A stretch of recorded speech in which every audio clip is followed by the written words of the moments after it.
En la cadena SER, Cibermillonarios. Es 29 de junio de 2007.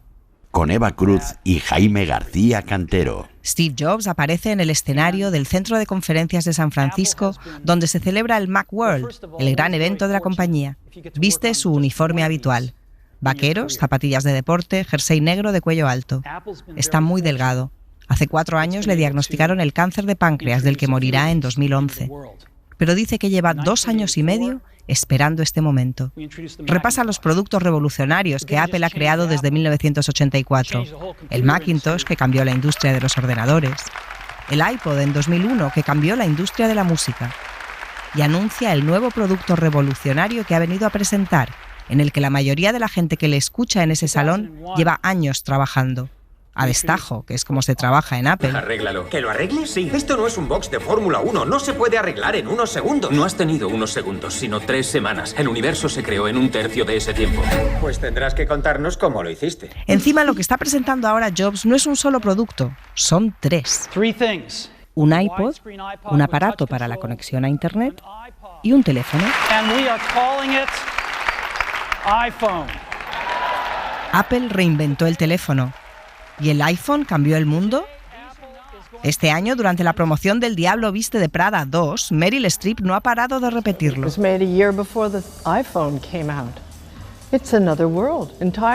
Estamos en otro mundo completamente.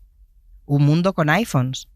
Un mundo con el recuerdo de Steve Jobs, el tecnólogo visionario, el genio excéntrico que se sacrificó por nosotros y por nuestras pantallas planas de colores pastel, donde scrollear hasta el fin de los tiempos. Sí,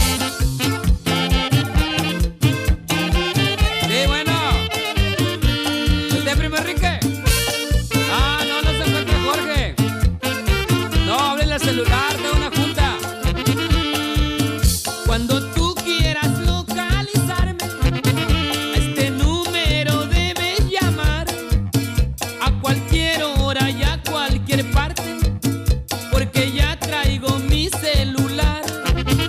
No me llames a casa de noche. Jaime García Cantero, hola. Hola, Eva Cruz, ¿cómo estás? Pues estoy bien, acordándome de cómo era el mundo antes del iPhone, antes de que nuestras madres taparan la cámara del iPhone con el dedo al hacer videollamadas, como decía Bo Burnham. ¿Tú te acuerdas? Fíjate, 20 años de una tecnología que desde luego cambió nuestras vidas y que acabó con ese sueño hippie que fue Internet durante unos años, ¿no? Que muchos pensaron que sería la herramienta definitiva para la libertad absoluta. Creo que el iPhone es el principio del fin de ese sueño, al que luego llegaría su sucesor más tóxico, que puede ser el scroll infinito, ¿no? El scroll más el iPhone nos han traído hasta aquí. Desde luego. Bueno, antes de seguir profundizando en los líderes de Apple, en Steve Jobs, en su sucesor Tim Cook y en el inminente CEO de la empresa, recién nombrado en este 2026, John Termus, vamos a seguir el rastro del dinero, como es preceptivo en este programa.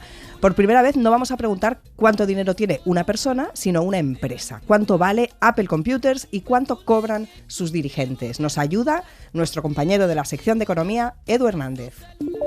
Apple ha sido la tercera empresa, después de Nvidia y Microsoft, en alcanzar el hito de valer en bolsa más de 4 billones, con B, de dólares. El logro se debe sobre todo a la gestión de Tim Cook, que tomó las riendas de la compañía después de la muerte de Jobs, cuando la empresa valía solamente 350 millones de dólares.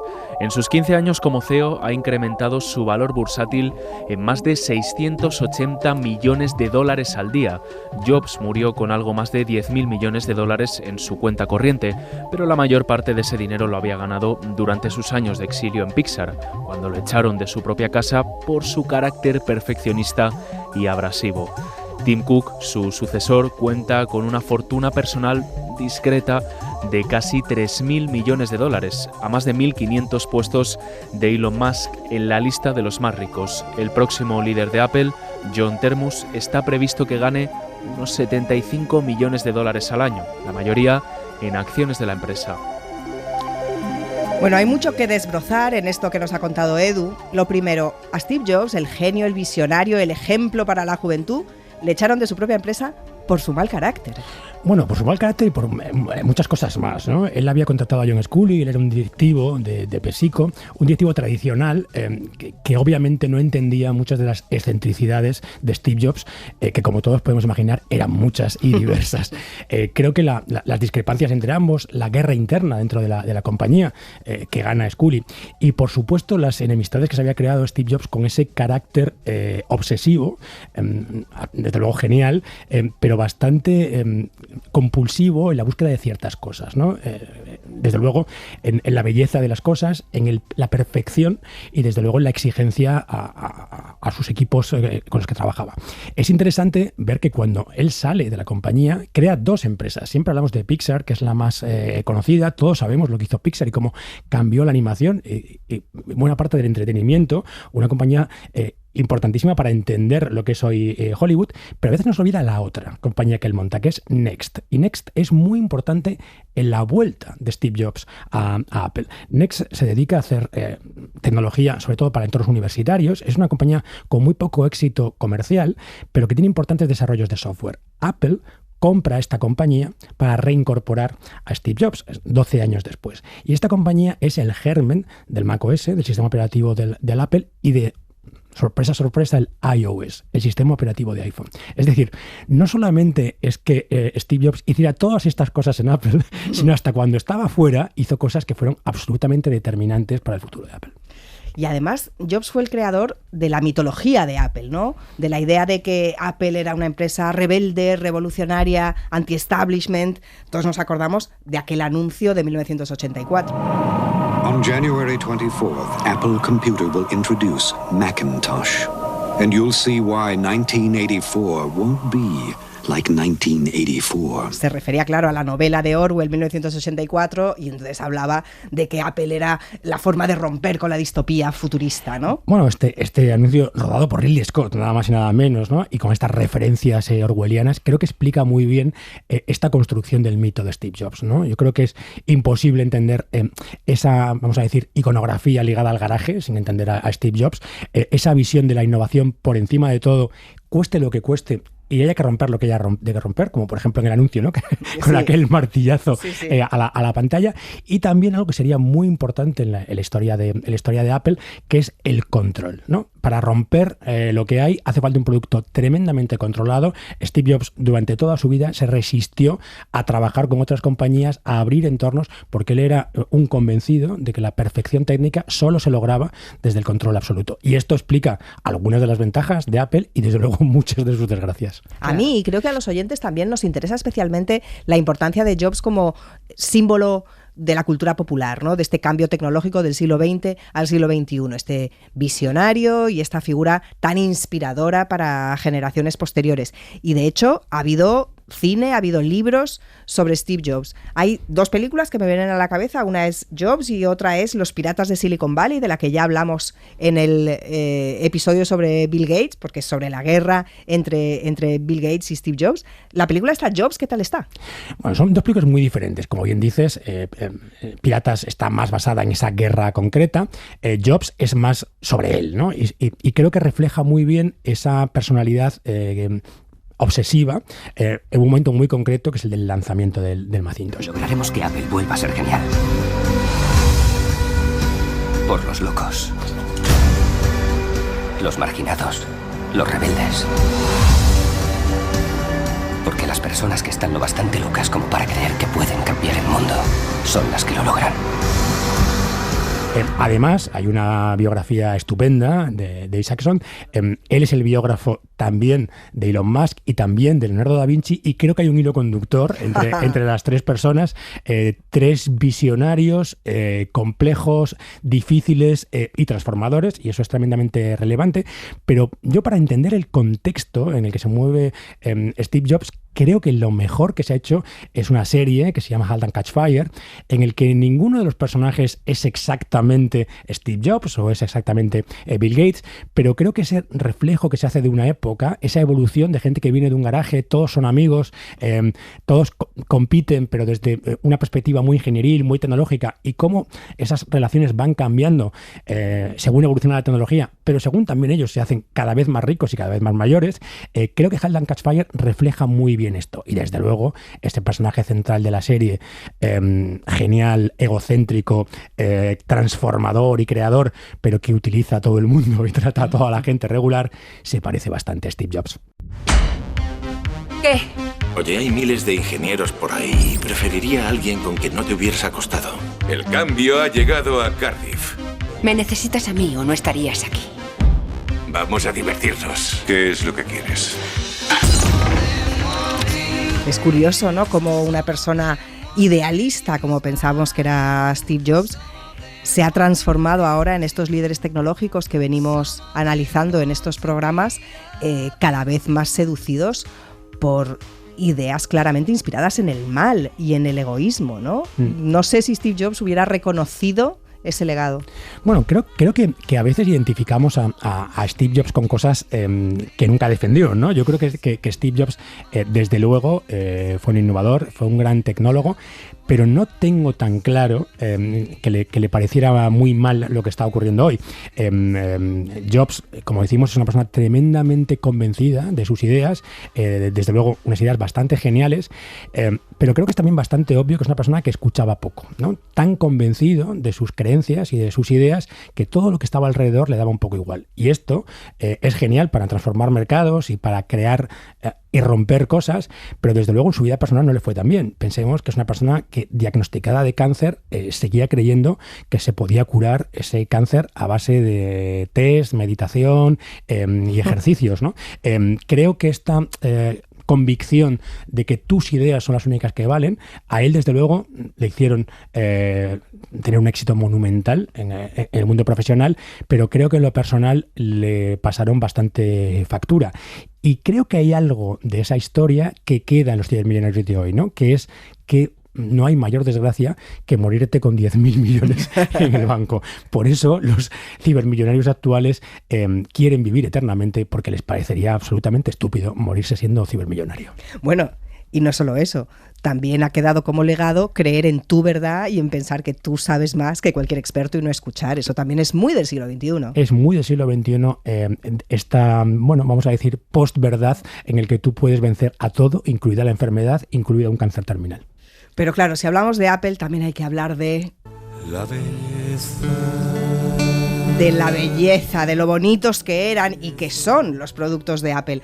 Había en ellos algo que era casi sexy, ¿no? Esas formas suaves, esos objetos ergonómicos y cerrados. Yo creo que le encantaría a Steve Jobs esta entrada con Aude. Creo que hay una conexión entre esa belleza, como bien dices, ¿no? Sexy, ¿no? A la que canta Aude, y desde luego esa perfección técnica, esos diseños redondeados, esas formas atractivas en las que siempre soñó Steve Jobs.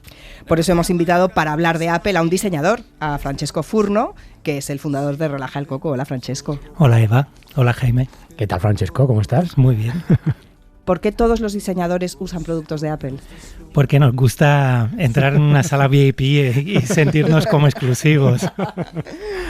Bueno, no solo eso, ¿no? No solo eso, pero Apple ha vendido esa idea de paraíso prohibido y de entrar en un espacio donde te sientes exclusivo también a través de lo pulido que son sus diseños, de la usabilidad perfecta, de que todo esté controlado, y es una paradoja porque es lo que el diseño promueve, sobre todo el diseño europeo y el diseño alemán. A través del mantra de la funcionalidad hemos caído en la trampa de crear un relato único, que es hablar de lo pulido sin fricciones como el diseño perfecto y el diseño más funcional que existe en el mundo.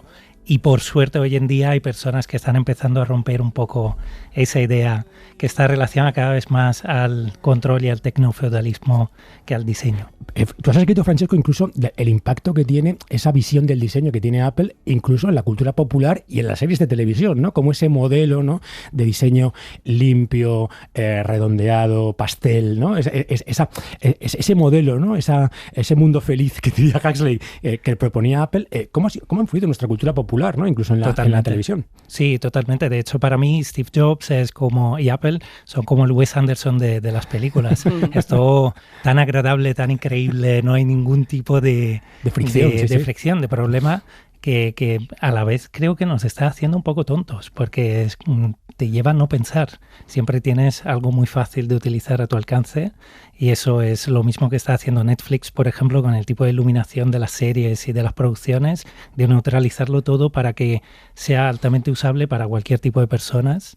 Y creo que estamos ya empezando a cuestionar bastante ese tipo de idea. La trampa de la belleza, ¿no? Y cómo nos acostumbra a un tipo de grafismo, a un tipo de diseño tremendamente homogéneo, ¿no? Y luego, además, que impidió que la gente trasteara con los ordenadores, claro, que era algo que la gente que sabía de ordenadores y que le gustaba, digamos, la informática, era la forma de aprender. De hecho, el propio Steve Jobs, en ese garaje, aprendió a trastear y ha impedido que generaciones enteras de personas trasteen con la informática. La primera guerra de Jobs, ¿no? La primera guerra de Jobs es contra los clónicos, ¿no? Contra los ordenadores por partes, ¿no? Él dice, ¿quién va a tocar mi ordenador? Nadie mejor que yo para hacerlo. Esta visión tremendamente, ególatra, ¿no? Que tenía él de la tecnología. Que es muy mentalidad de diseñador del siglo XX. Que nadie toque mi diseño. Claro.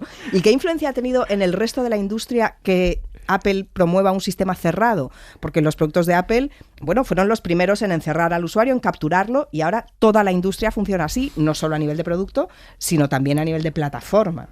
Sí, efectivamente Apple se ha transformado en el estándar, porque consigue homogeneizar todo talmente tanto que es fantástico a la hora de poderlo aplicar a distintos tipos de plataformas, y permite una versatilidad en ese sentido, porque cada vez que puedes tener el control y cerrar un sistema es mucho más versátil que si dejas a la gente libre de experimentar y de probar.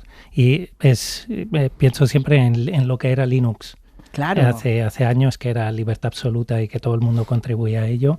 Ahora mismo en diseño 3D, por ejemplo, una de las marcas que más se está moviendo en ese sentido es Blender, que es un programa de modelado 3D que vive de una comunidad muy activa y que genera como interacciones que la marca utiliza para ser líder a nivel de programa. Claro, yo creo que el coste de esta belleza y de esta homogeneidad es la tendencia al monopolio, ¿no?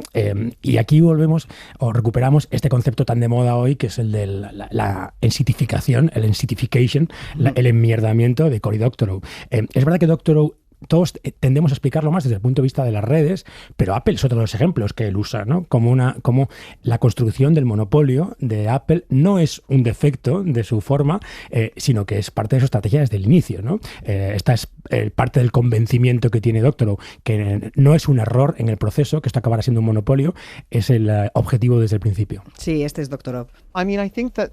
Creo que las grandes tecnológicas practican una especie de thatcherismo vulgar. Margaret Thatcher solía decir, no hay alternativa. Lo decía tanto que algunos la llamaban Tina Thatcher, por las iniciales de la expresión There is no alternative. Y lo que ella quería decir es, deja de imaginar alternativas. Quería extinguir nuestra imaginación, algo que también persiguen los jefes de la tecnología.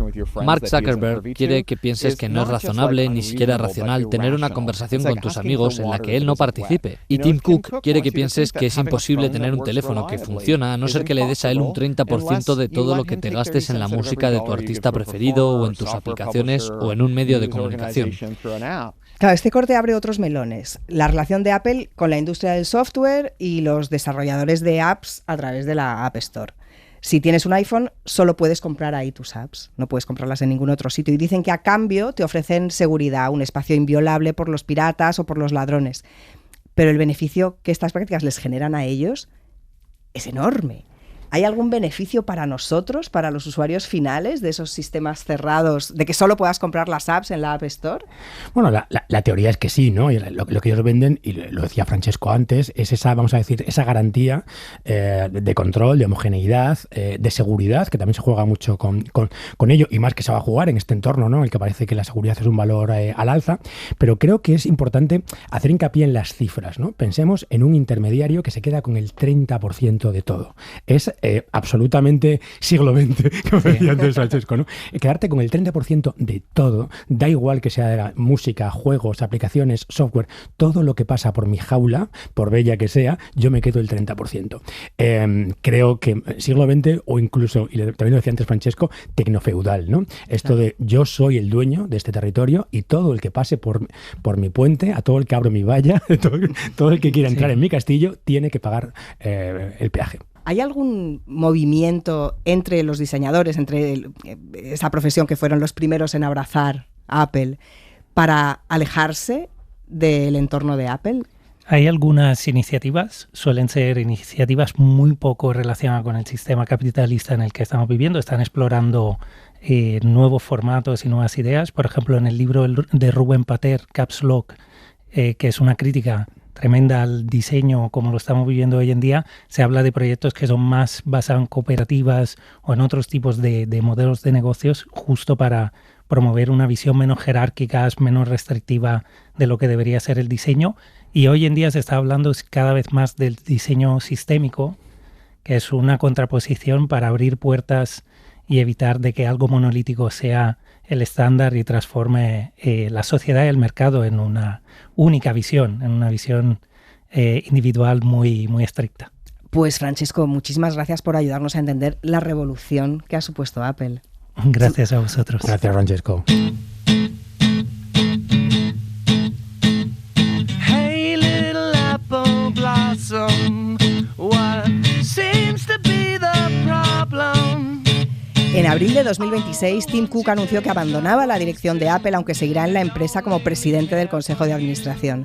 Este es un buen momento para trazar su biografía como empresario y para explicar cómo ha ido cambiando su perfil. Ana Usle. I, Donald John Trump, do solemnly swear. I, Donald John Trump, do solemnly swear. Es 20 de enero de 2025 y todos han ido a la Casa Blanca para celebrar que Donald Trump vuelve a ser presidente. Están Jeff Bezos, Mark Zuckerberg, Sundar Pichai, Elon Musk y Tim Cook, el jefe de Apple. Tim Cook es gay. Donó generosamente a la campaña de Hillary Clinton. En la primera legislatura de Trump clamó contra sus políticas migratorias y hace 10 años incluso invitó a marcharse a los accionistas de Apple que no apoyaran sus esfuerzos por la sostenibilidad y el medio ambiente. ¿Qué hace Tim Cook en la inauguración de Donald Trump 2.0?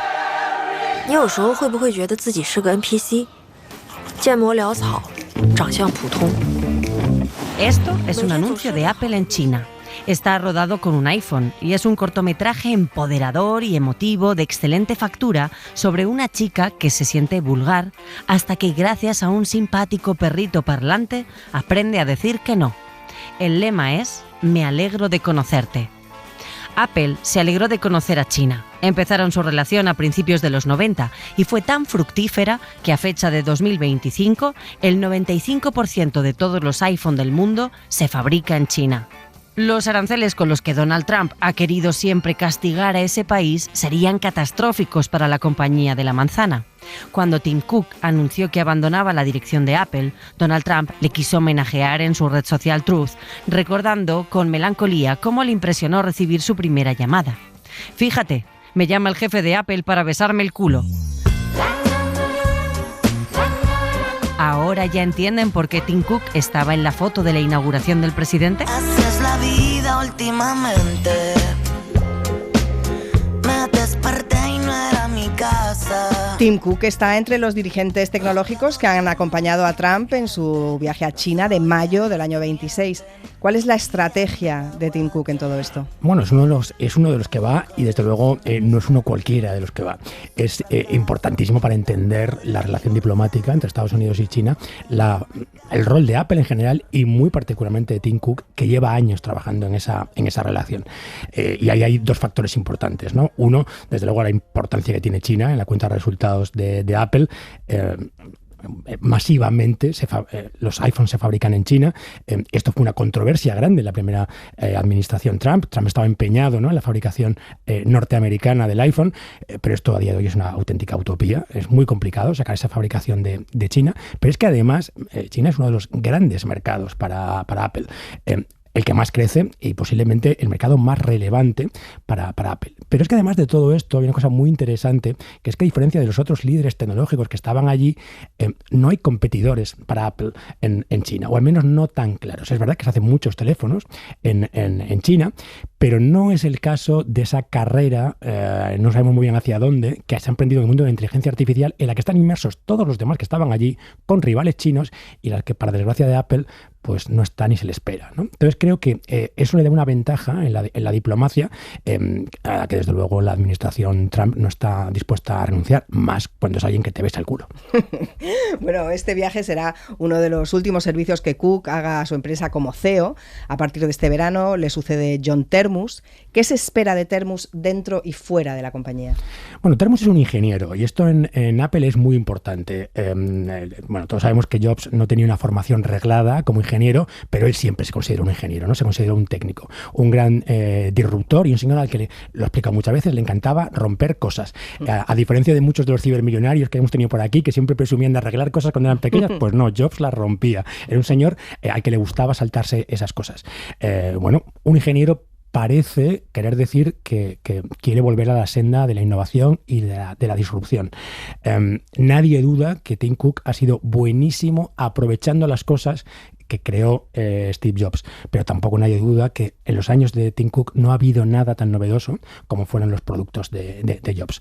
Es complicado a estas alturas de la película, según está el partido, es complicado productos tan revolucionarios, así que no es fácil la asignatura que tiene el nuevo presidente. Y desde luego la gran batalla va a ser la inteligencia artificial, donde todos los gigantes tecnológicos tienen una posición muy clara y Apple sigue sin definirse, ¿no? Ha jugueteado con varias ideas diferentes, pero nunca acaba de aterrizar. Y recordemos que solo hace unas semanas ha perdido un juicio en los Estados Unidos que va a tener que indemnizar a ciertos clientes que les denunciaron por decir que Siri estaba preparado para la inteligencia artificial y luego no estaba tan preparado. Bueno, seguramente haya una segunda parte de Apple, ojalá en este programa, pero ahora ha llegado el momento de la canción final y no se lo vamos a dedicar ni a Cook ni a Termus, sino al que se inventó todo esto, que era Steve Jobs, icono pop, visionario, excéntrico, tan odiado como amado, líder espiritual de la pantalla táctil y dios de lo tecno-cookie.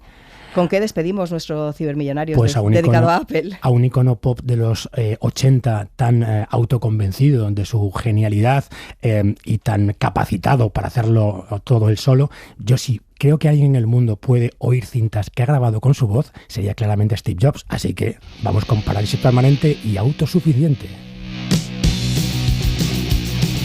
Me miro en el espejo y soy feliz y no pienso nunca en nadie más que en mí. Y no pienso nunca en nadie más que Pues Jaime, hasta el próximo Cibermillonarios. Hasta el próximo Cibermillonarios, Eva. Leo libros que no entiendo más que yo. Oigo cintas que he grabado con mi voz. Oigo cintas que he grabado con mi voz.